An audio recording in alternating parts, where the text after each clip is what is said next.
Math 2414, Power Series, Video 3, second example.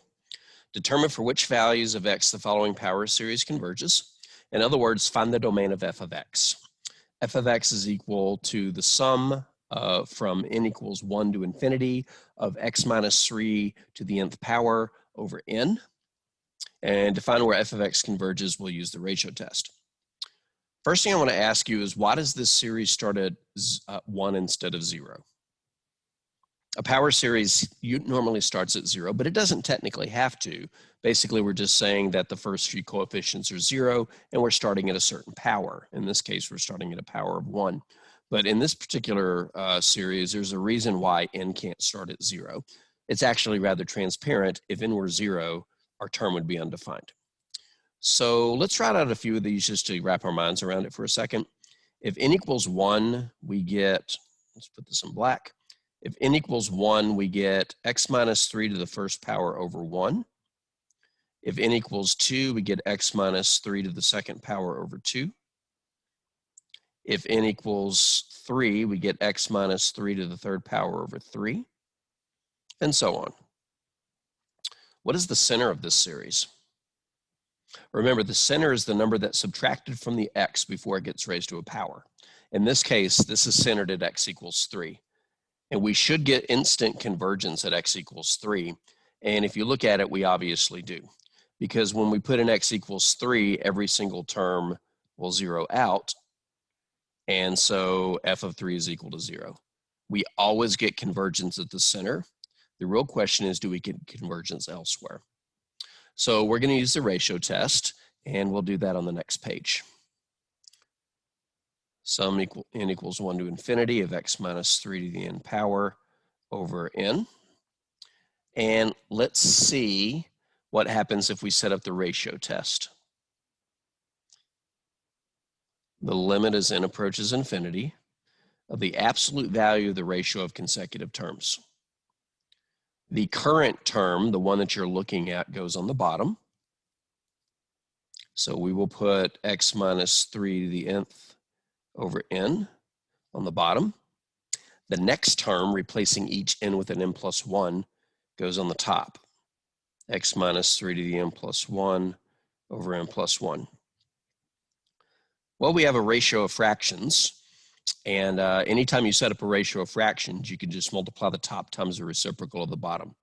In fact, when you're setting up the ratio test, if your term is already a fraction, then you can be proactive when you set up the ratio test by saying, all right, it's going to be the next over the current, but the current's going to go on the bottom and get reciprocated. So let's just go ahead and put the next term here. And then just multiply times the reciprocal of the current term.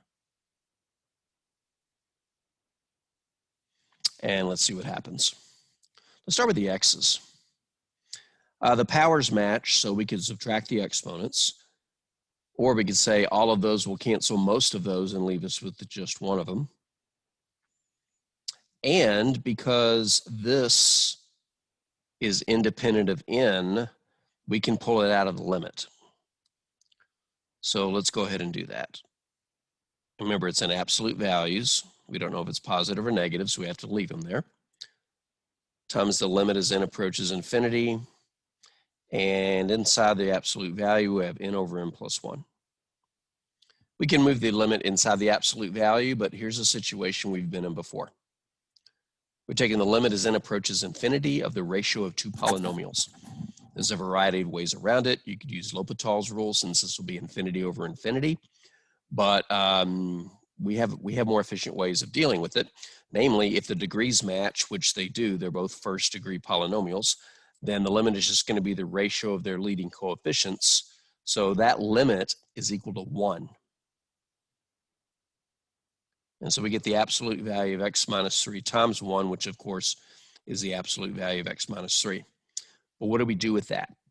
The question is, where does this converge? Where does this series converge? For what values of x? The ratio test says the series will converge if this limit is less than 1. So for convergence, we're going to require that this limit is less than 1, which means now we have to solve an absolute value inequality. Hello, college algebra. Well, the only way an absolute value can be less than 1 is if the contents of the absolute value are between -1 and 1. Think about it. If we add 3 to both sides, we get 2 is less than x is less than 4. So when x is in this range, we get convergence. Now, we're not out of the woods yet. We only know that we have convergence when 2 is less than x is less than 4. If we're outside of that interval, if we're bigger than 4 and less than 2, think about it.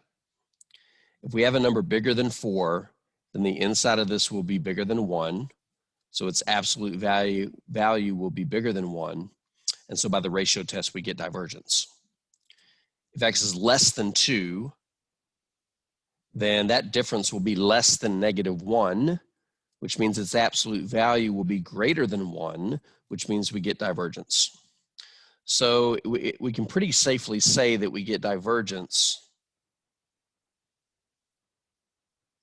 if x is less than 2 or x is greater than 4 by the ratio test. But what about when x is 2 and x is 4? Do we get convergence or divergence then? Well, the ratio test is inconclusive when the limit is equal to 1. And if you think about it, when x is equal to 2, that is equal to 1, so the ratio test is inconclusive.